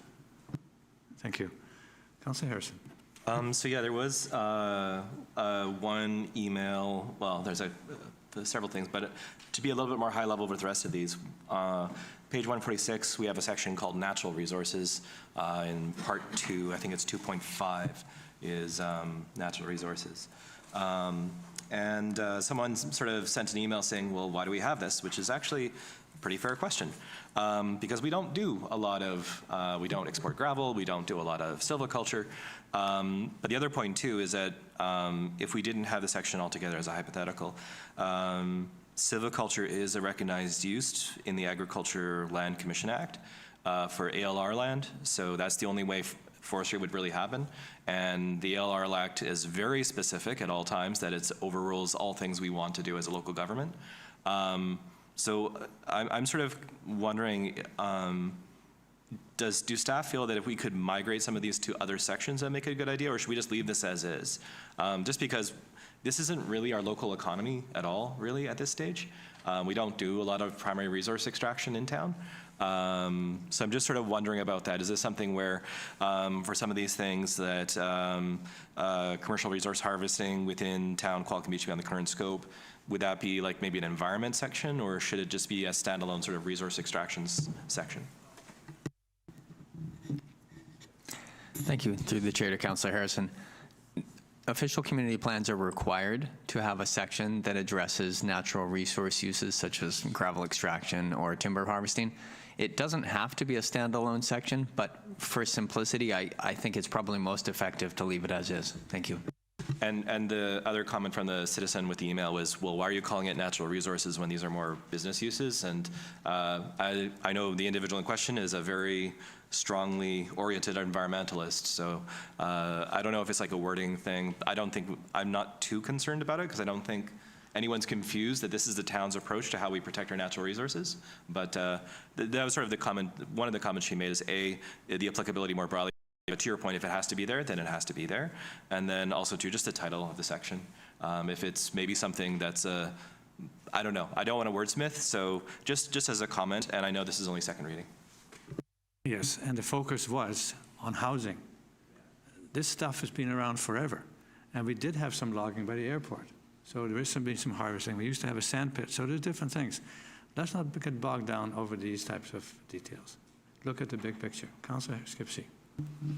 Well, my suggestion would just be to reference the section of the Local Government Act that requires this, and then at least provide some context as to why it's here. I think it's section 473 or something, but that might be helpful if we could just add that wording. We can add the wording because that's what it is, so that's no problem. Mr. Sales? Thank you, Mayor Westbrook. If council wants to make a motion to add wording explaining the source in the Local Government Act, we can do that. Thank you. Okay, make a motion. Right. Councillor Harrison seconding. Discussion. All in favor? Opposed? Carried. Thank you. I think, yeah, go ahead. These are just going to be very high level, I promise. So one is, we were talking about light industrial. So I remember when we started doing development in the East Village for the first time, the very first things were being proposed, going all the way back to Ferd and Cedar. The staff reports basically said, okay, well, we have a finite amount of light industrial as it is, because that's basically the East Village area. And then if we can get more light industrial land, it's okay to do more of a commercial residential development in our light industrial lands. And while I know most folks don't necessarily want to live beside light industrial, it does have a vital role in a small community's economy, especially because our OCP specifically says we want to have services in our community so you don't have to drive elsewhere to access services. So I'm just wondering, I know that's hard to have a prediction of the future, as the mayor mentioned, but do staff feel confident, like in terms of the amount of light industrial and the uses envisioned, that as we slowly add more density to our population and more population overall, that we don't need to open up light industrial somewhere else?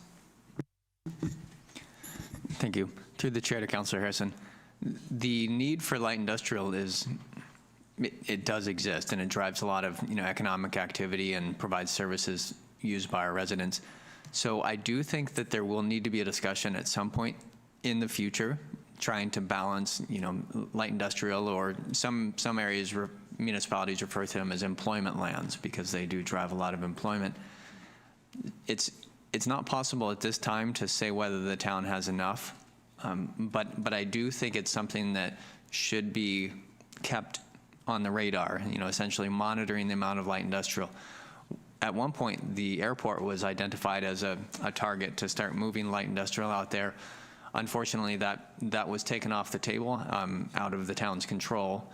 So that's not an option anymore. And so if we do find that the town is missing lands, there needs to be a discussion about how the town could provide those lands, or if they cannot be provided within the town, whether that's a regional resource that can be provided somewhere else. So I think that needs to be a continuing discussion, but raising the need for light industrial is entirely appropriate. Thank you. And then just one last point too. So in the red on page 210, where we talk about commercial, I don't necessarily think we need to change the wording. But when we're talking about the commercial section of our town, the third small paragraph is that tourism, sorry, very long week. Tourism is a vital part of the economy. And I don't disagree with that, but I think increasingly our economy is going to be driven by services. So things like healthcare services, other things like that. I'm not sure if the wording needs to reflect that, because there is ample use of other language on the support for healthcare services in our community throughout the OCP. But I do also view it as fundamentally like a driver of employment, particularly employment with wages sufficient to afford the cost of living in our community.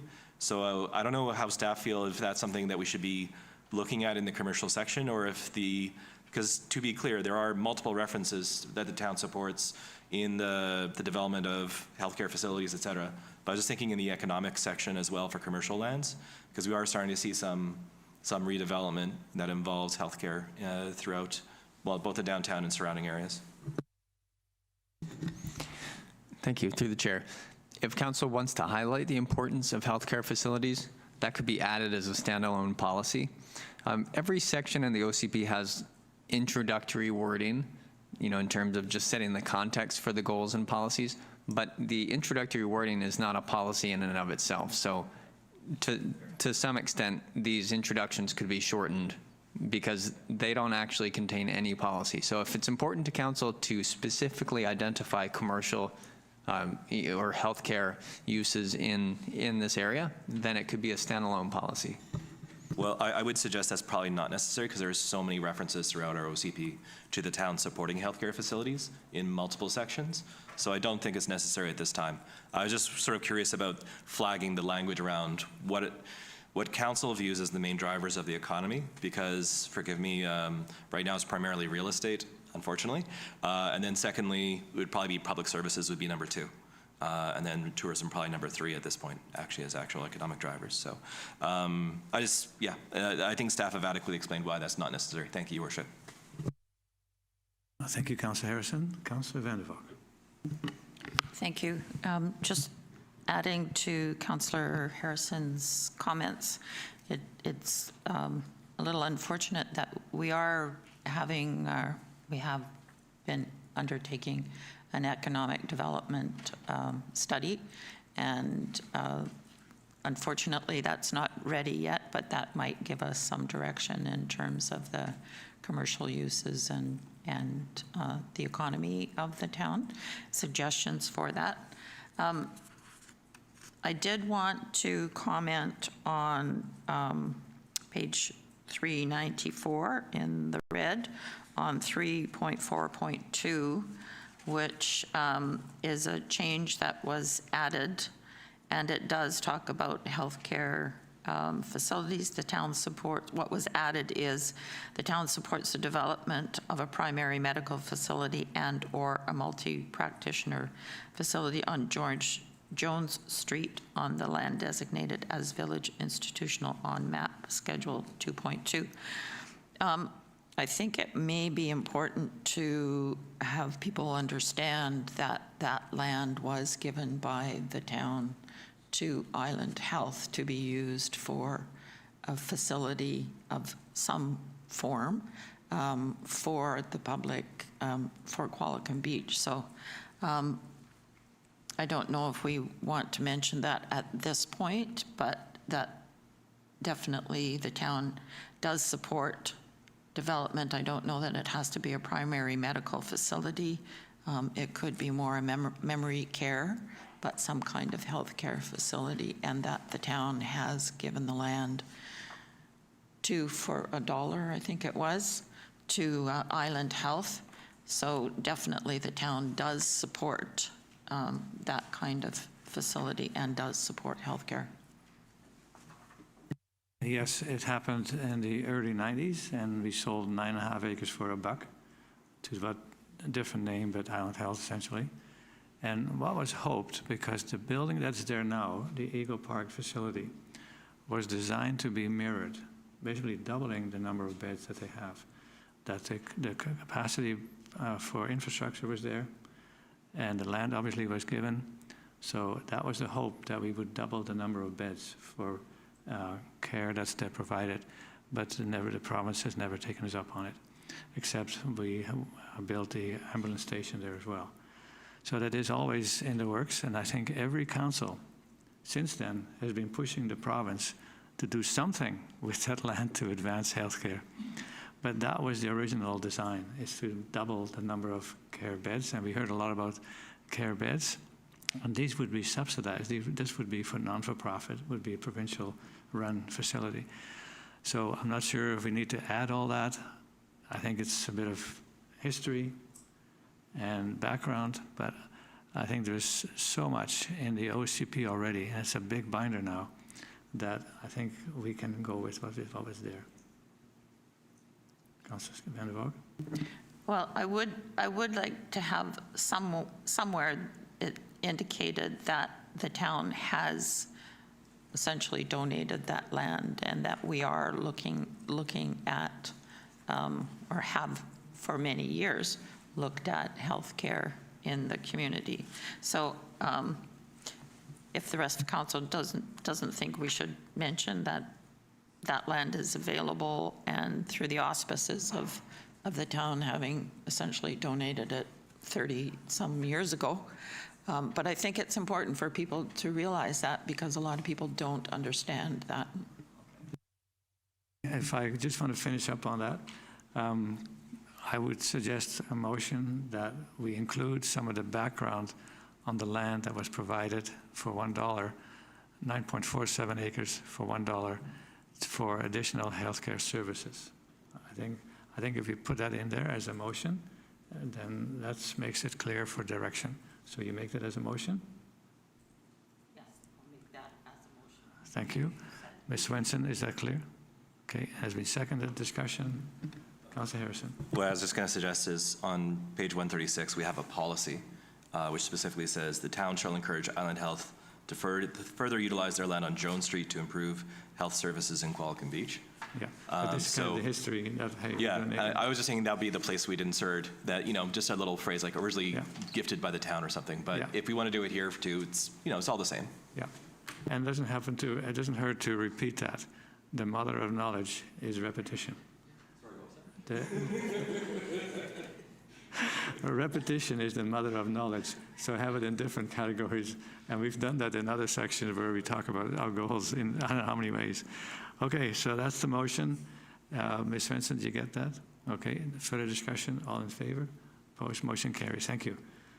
So, Councillor Van der Valk, anything else? Not right now, thank you. When are you going to do it then?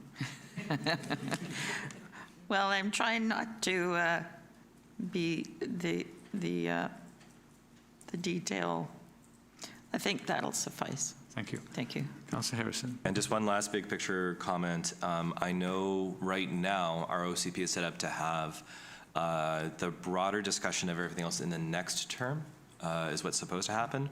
So I'm not going to go through the interim or whatever we want to call it sustainability report in detail right now.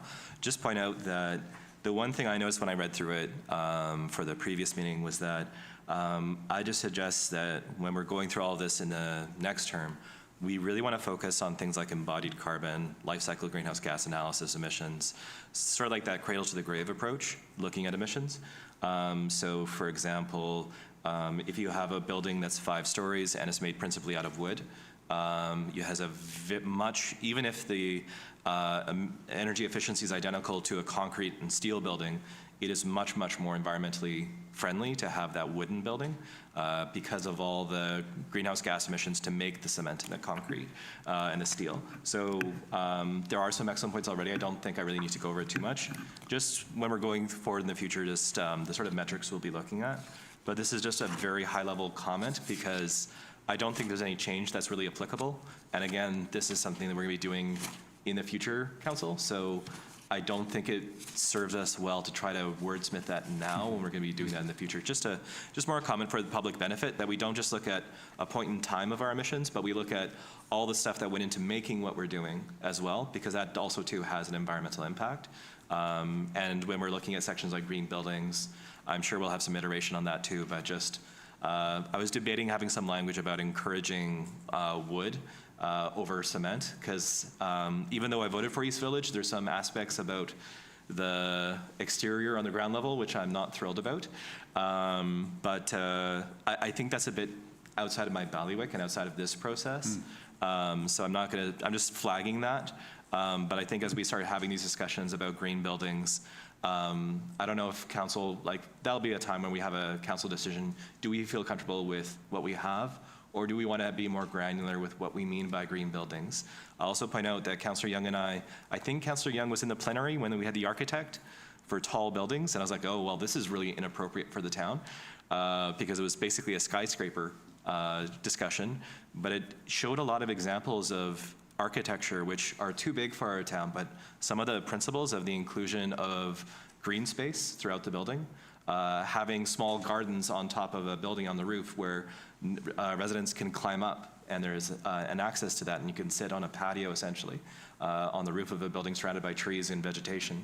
How you incorporate it on the side of the building as well. How you have buildings that actually respond to where the sun is in the sky. It was really interesting architecture. Granted, not at the scale of Qualicum Beach, I'll readily admit that, but it was actually a really interesting presentation. I was actually quite impressed. Actually, the hotel we stayed in Victoria last convention had that rooftop amenity. Anything else? Thank you. Just Councillor Young. I'm just wondering, when we do the WAM consultation, will we have an opportunity to do some editing to this housing draft? Thank you. Through the chair to Councillor Young. Through the Ways to Achieve Attainable Market Housing Project, or WAM, we wouldn't be updating the official community plan, so this will be done by then. However, we will have a lot of time to fine-tune the town's approach to housing. So if there's elements of the housing language in this OCP that need to be broadened, then now's the time. The WAM project will not open the OCP again. Thank you. Just from my experience on council so far, when it comes to commercial buildings and their height, do we have that as a guideline again in this OCP, or are we able to maybe go a floor higher because of examples we already have? Thank you. Through the chair to Councillor Young. The OCP recommends a maximum height of 3 stories, but does allow for taller buildings after consideration of factors such as solar access, shadowing on neighboring properties, interface with neighboring properties. So there is a potential, if council wants to advance a taller building. The OCP does not preclude that as an option for council. However, there's no language encouraging taller buildings. Thank you. Just one thing, when we had the non-market housing bill, the railroad residences, there was in the beginning a presentation of 6 floors, and because of many of our local residents in the neighborhood complained, we voted for just having 5, but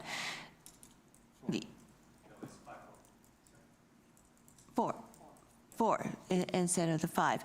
So it's like sometimes we have to consider the urgency and the need, and I don't know if we should have a more options on height on non-market housing, because we only have so much land and there is a huge need, and it would have been nice if we had one more floor allowed. Thank you. As Mr. Sales suggested, there is that option, and it depends on the proposal, the location, and how the building is designed. Councillor Harrison. Oh, just for the public benefit on that, the change in building height, it was a building permit stage. We had the number of units was already set by the zoning. So it didn't change the number of units we got. It did change the type of units. So we had fewer 3 bedrooms through fewer 2 bedrooms, and those shifted more to 1 bedrooms and studios. So there was an impact. It also created about a 1.5 year delay in actual construction because the architect, to do the changes, his workflow is spoken for. So he had to wait till the architect had some free time to redesign the building. But it didn't change how many units we had. But I do think too that I don't think that that conversation, I don't think that's a great conversation to totally open up at this point. I think it's just more for me, my concerns for the section 2.3, which is the new section on housing, is that I have some real concerns about the interim housing needs report. I don't agree with the numbers in that. They're actually too high. If we look at historical population growth, and forgive me, I know what they're doing is they're taking BC stats data from our area, applying it to Qualicum Beach and saying, okay, well, here are the numbers that come out. And just as an aside for the public, when I first started this job, the RDN had some old housing needs targets from the early 2000s, where it was based on BC stats data. And their prediction was by 2020, Oceanside would be a haven for 30-somethings. I'm not so sure that's how it panned out.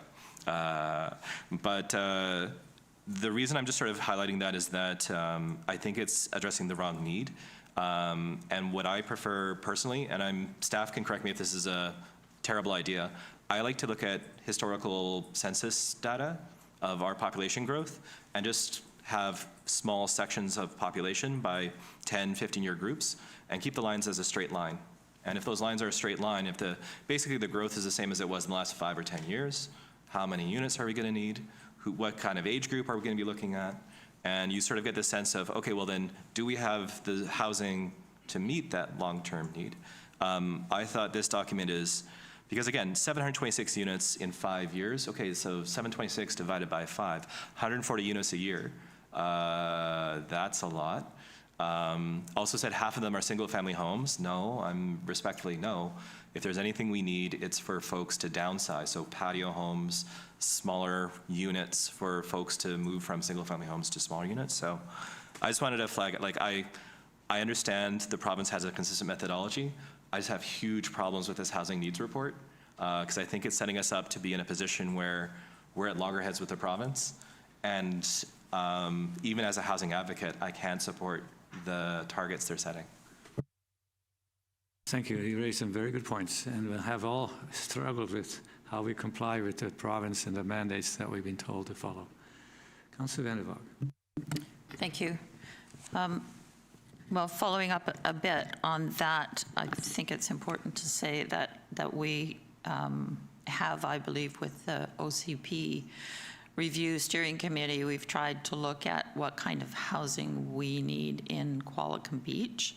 So the province may have its mandate, thou shalt build however many units, but I think a big concern of this council always has been, it's not just a numbers game, it's who are we building these for, and or hopefully we'll be building for. And I think the priority housing groups that we've come up with in the OCP Review Steering Committee, I think that really specifies what kind of housing we need, and that is a definite goal for the OCP.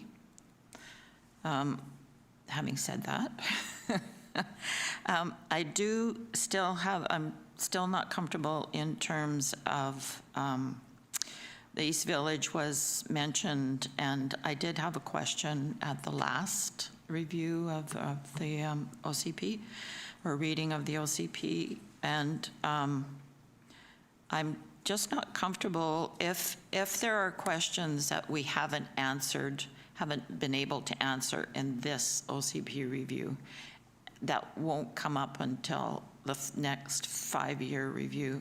That means since the last review, which was 2018, there's a span of 12 years where things have not been looked at. So I'm just, in terms of the East Village, what has been built thus far in East Village, there were no design guidelines for it. And I don't know that there was anything in that OCP that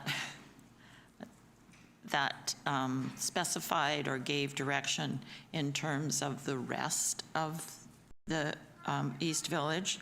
So I don't think last time for the first reading, the comment was that there's only one landowner and only one piece of property that's yet to be developed in the East Village as we know it today. Whether that would extend in future days, we don't know.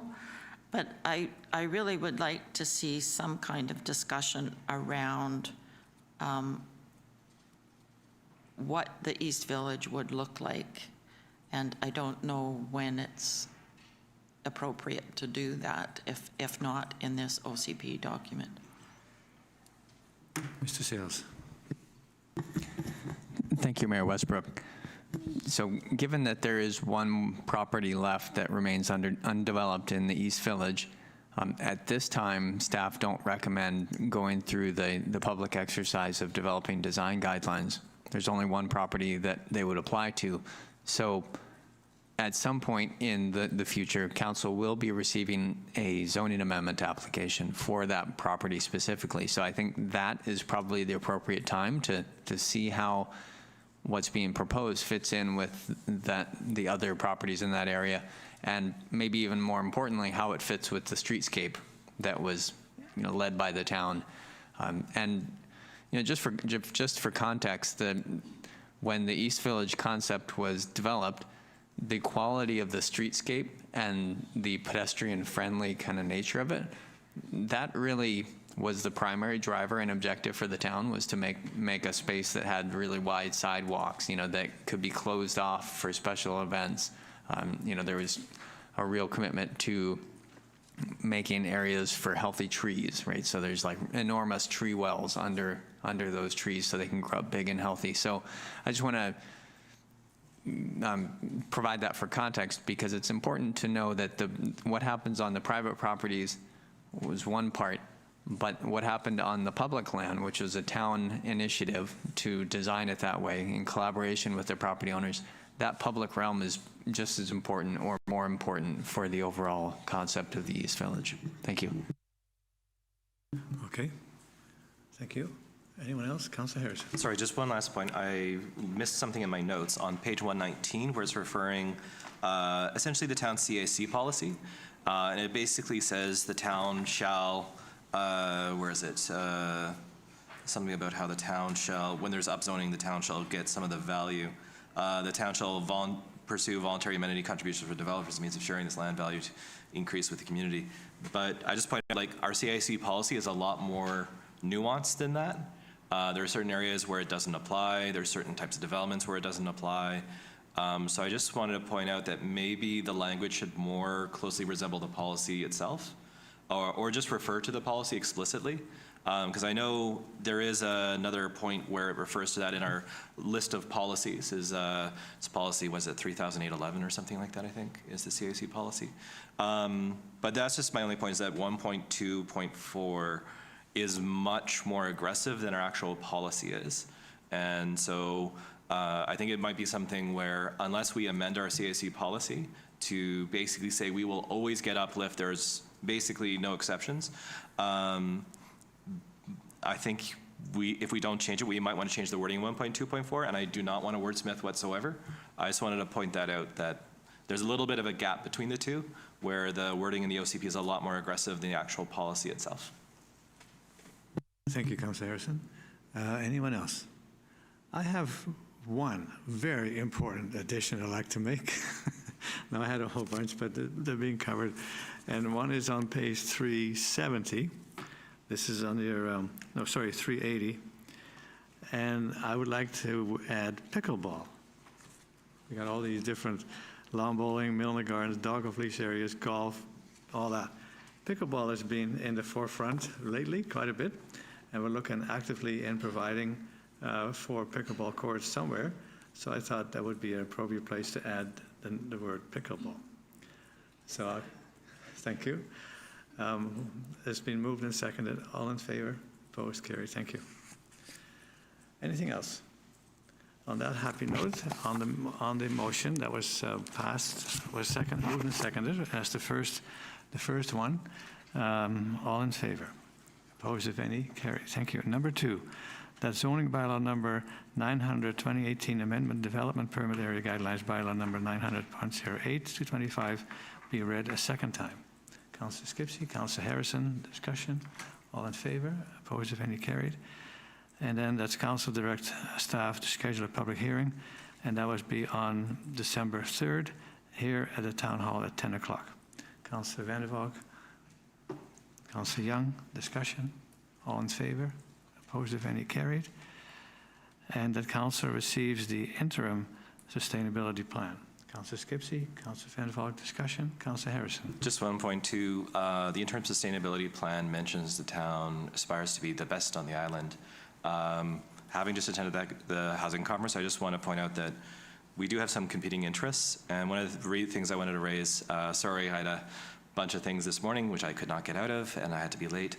But the VHA data for what's called our local health area for Oceanside has been published in 2025. It wasn't updated for the longest time. It's now live.